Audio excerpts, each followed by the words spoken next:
রাতে কলকাতায় এলেন আন্তর্জাতিক টেনিস খেলোয়াড় তথা বিজেপি নেতা লিন্ডার পেজ। 2021 সালে গোয়াতে মমতা বন্দ্যোপাধ্যায়ের হাত ধরে তৃণমূলে যোগদান করেন তিনি।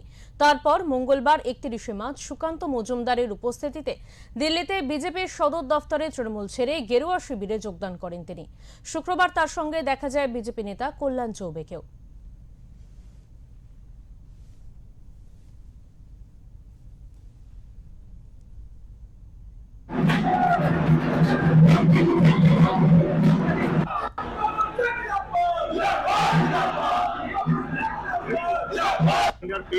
ओलंपिक मेडल विनर एक खिलाड़ी है।